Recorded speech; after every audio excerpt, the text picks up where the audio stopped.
Le prix Ringuet, maintenant, c'est le prix du roman, bien sûr. Ringuet, c'était un pseudonyme. Le bon docteur Panton éditait sous ce nom-là. Je ne sais pas si les 30 arpents dont il était question, en fait, c'est ce qu'on retient surtout peut-être aujourd'hui de son œuvre, pourrait avoir des échos dans une actualité où la protection du territoire, c'est des mots qu'on n'utilisait pas à l'époque, sont plus nécessaires que jamais.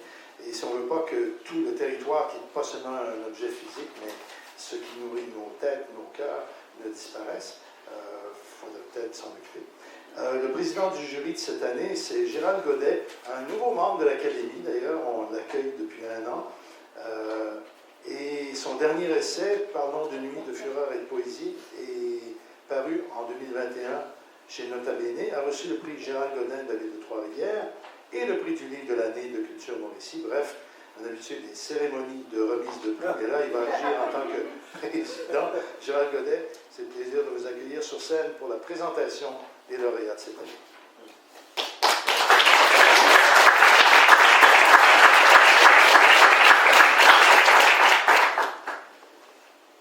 D'abord, ceci de Suzanne Jacob dans La Bulle d'encre.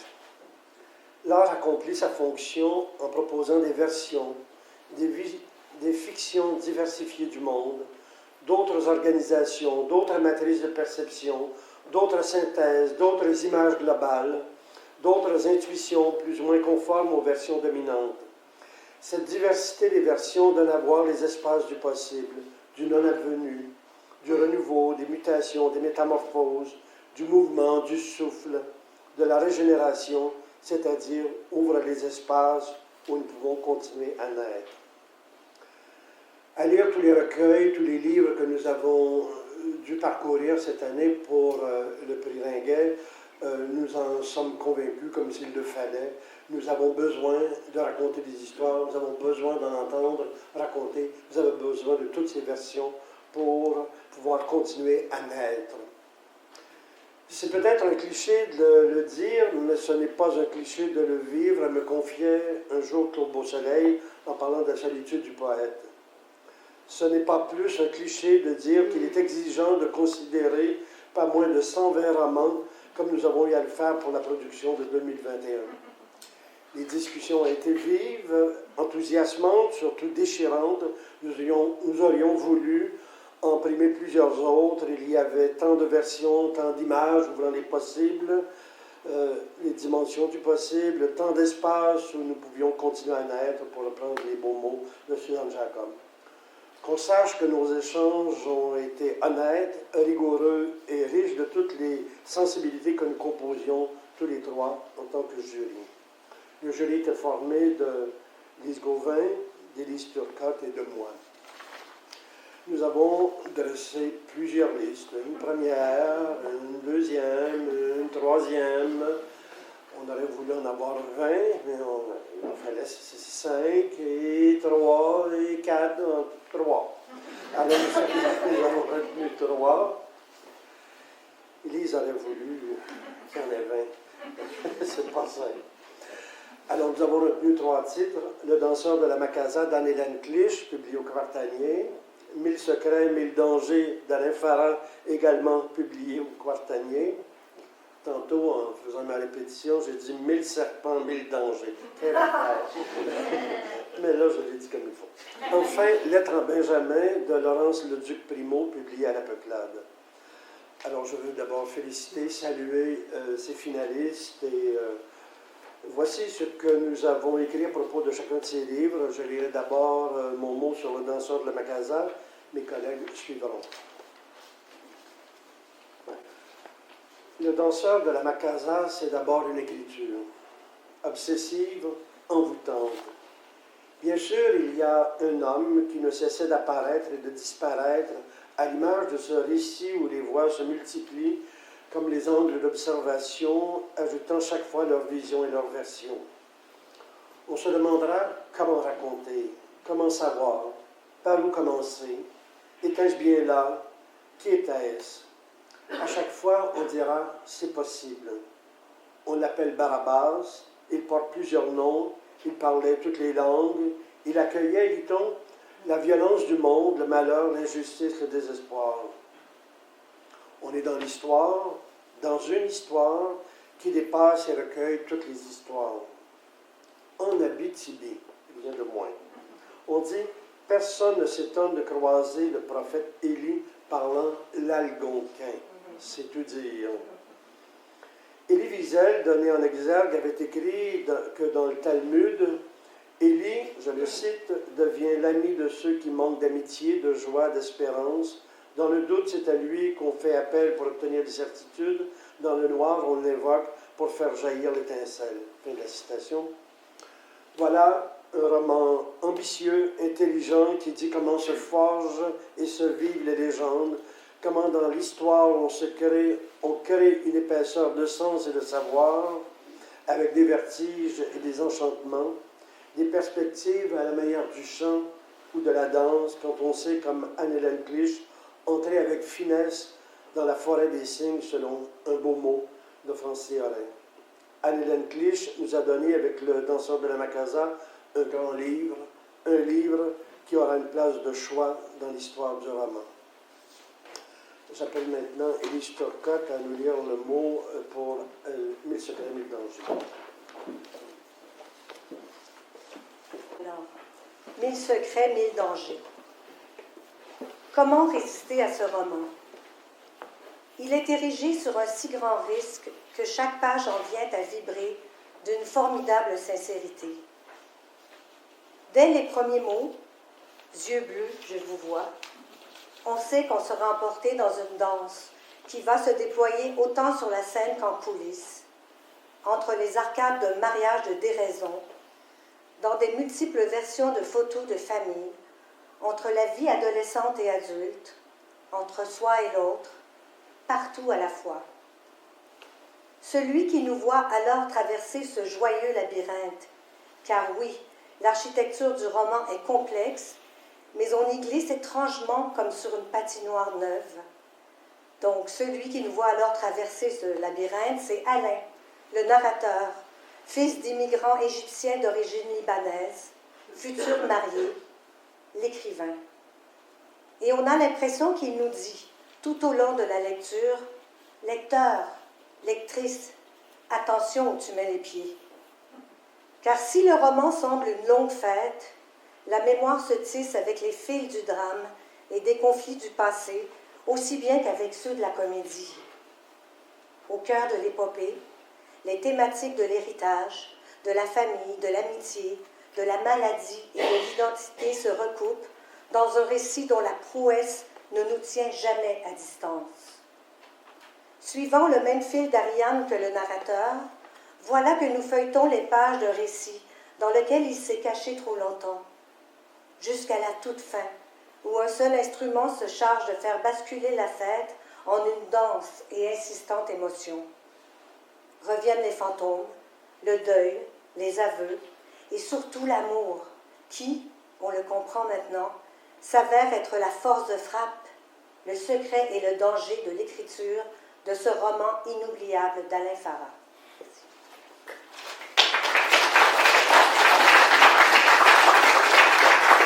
J'invite maintenant Louis Jouvin à nous lire le mot sur le troisième finaliste.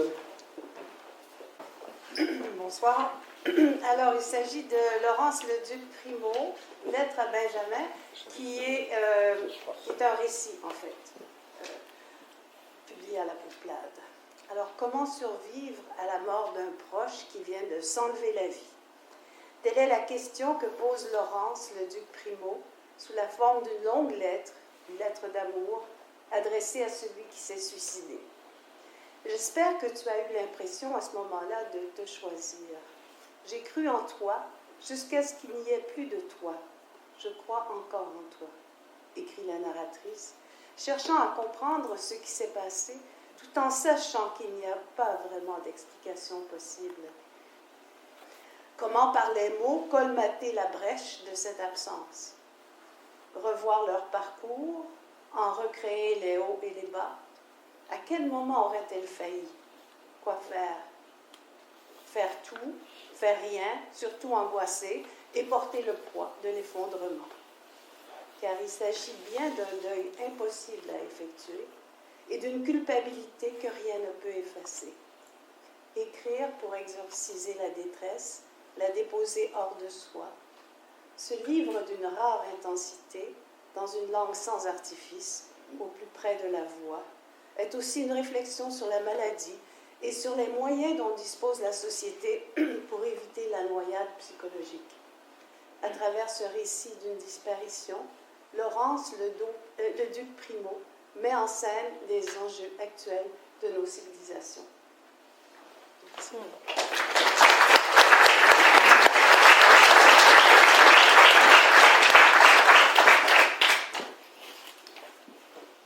Le prix Ringuet du roman ou du récit est décerné à quelqu'un qui a écrit un livre.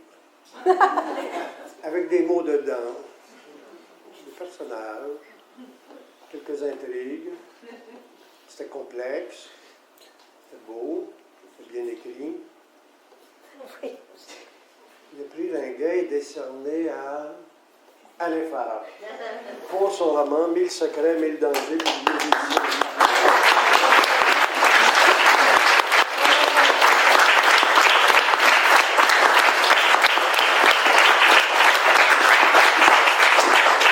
Alain Farah ne pouvait pas être présent cet après-midi, évidemment.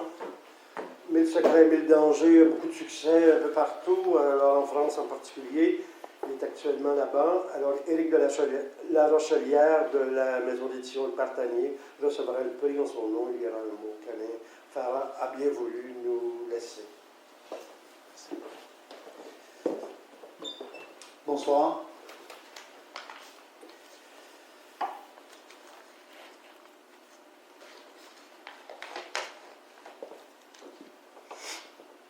On a l'habitude de dire, surtout lorsque nos cheveux grisonnent et que notre tour de taille s'épaissit, qu'il est passé le temps des premières fois. L'Académie des lettres du Québec me permet de contredire l'adage. À 43 ans, après un certain nombre de nominations, malgré des cheveux qui grisonnent et un tour de taille qui s'épaissit, je suis récipiendaire pour la première fois d'un prix littéraire. 1000 secrets, 1000 dangers soient récompensés par l'Académie, c'est-à-dire par des hommes et des femmes de lettres qui, dans l'écosystème foisonnant de la littérature québécoise, ont à cœur l'exigence littéraire et la perpétuation d'un dialogue avec la tradition. L'Académie, pour moi, ce sont des noms désormais passés à l'histoire. Alain Grandbois, Rina Lanier, le chanoine Groux, Antonine Maillet, Gérard Bessette, Ringuet lui-même, ou Marie-Claire Blais, dont la disparition nous peine encore. C'est la première fois qu'un de mes livres est récompensé, mais je tiens à dire que j'ai reçu, dès mes débuts, un appui franc de membres de l'Académie, en dépit du fait que mes poèmes ne correspondaient pas d'emblée avec ce qui se publiait au Québec à l'époque. Je pense à Louise Dupré, à Denise Desautels, à Martine Audet, trois écrivaines qui m'ont fortement encouragé à tenir le pas gagné et à avancer patiemment sur mon chemin. Je suis le fils de deux chrétiens du Moyen-Orient, immigrés à Montréal à la fin des années 70. Ils sont partis du Caire et de Beyrouth entre la fin de la guerre du Kippour et le début de la guerre civile libanaise. J'ai grandi, comme mes cousins et mes cousines, entouré de tantes superstitieuses et d'oncles colériques, dans un quadrilatère bétonné qu'on surnomme le Petit Liban. J'ai su très tôt que j'allais écrire. J'essayais de peindre et de jouer de la guitare, mais j'ai vite délaissé l'acrylique et ma Fender Mustang. Seul l'art, comme d'autres la prière, me sauverait. J'ai écrit pour me venger de ce que j'ai vécu. Je ne mesurerai que plus tard à quel point il peut être compliqué d'écrire, surtout quand on veut tout vivre et dans l'urgence. Mes premiers livres étaient animés par le désir de retrouver les phrases confuses et cryptiques de ma mère. Des phrases qui tentaient de dire quelque chose de la joie de vivre et de la peur viscérale de mourir. J'ai fait 3 livres pour ma mère et peut-être pour entendre sa voix. Mon père, lui, m'a dit « Alain, attends ma retraite pour mon livre. » J'ai respecté son souhait. Fin 2014, j'ai entamé 1000 secrets, 1000 dangers, convaincu qu'il s'écrirait assez vite. Je revisiterai l'histoire de mon père, de son enfance en Égypte, à son immigration au Québec. Je me suis égaré en cours de route. Impossible de revenir sur la vie du père sans être emmené ailleurs. là où je ne pourrais plus me cacher, là où je serais obligé de raconter. Raconter quoi? Des angoisses qui me tenaillent depuis toujours, une maladie qui me déchire depuis l'adolescence, une colère tue de la tristesse refoulée. Le temps était venu de parler et de raconter autrement. J'ai commencé par le milieu de ma vie, mon mariage, où j'étais à nouveau entouré des cousins, des tantes et des oncles du petit Liban, mais aussi d'une nouvelle famille, celle de mon épouse. Une famille québécoise, surprise et excitée, d'assister à un rituel presque révolu, un mariage dans une église, une noce, où étaient conviés plus d'une centaine d'invités. J'ai eu le désir d'un roman qui se déroulerait en une journée, 24 heures qui condenseraient tout. Mon rapport tendu à l'origine et à la religion, le divorce de mes parents, une indécision fondatrice sur l'immigration et l'assimilation, mon inquiétude en regard de l'argent, les fantômes de mon adolescence où tout se joue et quelques autres motifs et secrets qui sont venus travailler l'écriture. M'engageant dans le récit de ce jour fatidique, avec le recul, il m'est difficile de ne pas le voir ainsi, les souvenirs ont ressurgi dans un certain désordre. Le discours de mon père à la noce, les attentions de mon épouse à mon égard, les frasques d'Édouard, mon cousin avec qui j'ai grandi, la fierté de ma mère persuadée que mon histoire réparerait la sienne. Puis une image a émergé, celle du sourire radieux de Myriam, Nîmes, notre meilleure amie et demoiselle d'honneur. Myriam, qui fin 2014, au moment même où je commençais à écrire mes secrets et dangers, voyait sa vie lui glisser entre les doigts. Le cancer qui la rongeait l'a emporté. On dit bien justement que le nom du malheur se prononce d'abord en silence. Mais un écrivain peut-il se taire? J'ai vu Myriam mourir avant qu'elle ne meure, et j'ai su que j'aurais à écrire aussi sur cette mort. Je n'allais plus pouvoir finir ce livre sans être hanté par la honte d'avoir pressenti une autre journée à raconter, celle des funérailles de ma meilleure amie. Des années ont passé. Jamais pour moi un livre n'a été aussi difficile à écrire, mais je l'ai écrit. Je suis heureux aujourd'hui qu'on le lise, et je remercie l'Académie, les membres du jury, de me donner le droit d'espérer qu'on le lira longtemps et que peut-être, qui sait, mon prochain livre s'écrira plus sereinement.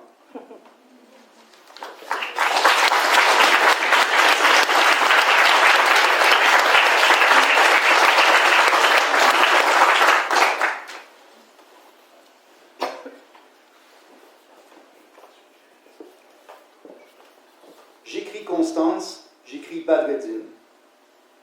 Mais si j'écris, je le dois à M. Chaud. M. Chaud, mon professeur de français. Je l'aimais et je l'admirais. Sa clairvoyance était grande. M. Chaud savait des choses sur le savoir, des choses sur le monde. Il était professeur de latin, de lettres classiques. Il nous racontait les guerres puniques, César, le Rubicon, parlait des dieux grecs et des héros comme de sa propre famille. Un jour, pince sans rire, il avait noté dans la marge de mon test de lecture qui portait sur la poésie française du 19e siècle « La littérature peut déplacer bien des montagnes. » M. Chaud est celui par qui j'ai découvert la culture. Je me souviens lui avoir confié que je ne lisais pas, que je ne connaissais rien à la littérature, que j'habitais dans une maison qui ne comptait qu'un livre, l'espèce de dictionnaire médical de ma mère. Je n'oublierai jamais sa réponse. Selon lui, les jeux vidéo qui nous passionnaient tant, Édouard et moi, Zero Wing, Zelda, Metroid, les jeux que nous allions louer le vendredi après-midi à la sortie des classes, eh bien, c'était ça, nos classiques. Faire la connaissance de ce professeur, suivre ses cours, a débloqué quelque chose en moi. Je pouvais être moi-même, celui que j'étais, un fils d'immigré du petit Liban. Je pouvais être moi, tout en commençant à être un autre. Je m'évadais de ma tristesse en parcourant des mondes où deux plombiers italiens pourchassaient des champignons sur des nuages, où un jeune garçon costumé en farfadet traversait le miroir et passait de l'ombre à la lumière, où une chasseuse de primes intergalactique découvrait des planètes et luttait contre un cerveau géant. Ces jeux étaient des fictions. Et ces fictions m'ont appris la nécessité de m'inventer des mondes où je serais le plombier, le farfadet, la chasseuse de primes, des mondes dont la légitimité tiendrait à mon désir de survivre et de raconter. M. Chaud est celui par qui j'ai découvert la littérature. C'est lui qui m'a fait lire Une saison en enfer, un livre écrit par un garçon à peine plus vieux que toi, m'avait-il dit. Sans M. Shaw, je n'aurais pas si tôt dans ma vie mis les mots sur mon plus grand secret, mon plus grand talent, ma plus grande faiblesse. Comme dit Rimbaud, j'ensevelis les morts dans mon ventre. M. Shaw s'est enlevé la vie quelques jours après notre bal de finissant. C'était à la fin du mois de juin ou au début du mois de juillet, je ne sais plus. Le concierge du collège a trouvé notre professeur pendu dans un cagibi près de la palestre, dans une des parties les plus anciennes du Mont-Saint-Louis. J'ignore combien de temps la police s'est attardée sur la scène. J'ignore quelle crise la direction a dû gérer. J'ignore comment la nouvelle est parvenue jusqu'aux parents, jusqu'aux élèves, jusqu'à nous, les finissants. Et j'ignore les raisons de son geste. Je me souviens seulement de mon hébétude et de ne pas avoir très bien compris ce qui était arrivé. Comme si c'était impossible qu'un professeur se tue. Personne dans mon entourage ne s'était jamais suicidé. Le seul exemple que je connaissais, c'était celui de Kurt Cobain, 2 ans plus tôt. Cette mort, je l'avais vue à la télévision. Le suicide de Shaw était différent. Il m'avait tant appris. Rimbaud faisait des métaphores, Shaw s'était pendu. Il avait choisi une mort brutale, violente, et cette mort, il se l'était donnée dans ce lieu où il nous avait enseigné la littérature, la culture, la vie, pendant toutes ces années, et avec une telle générosité. J'étais face à un mystère.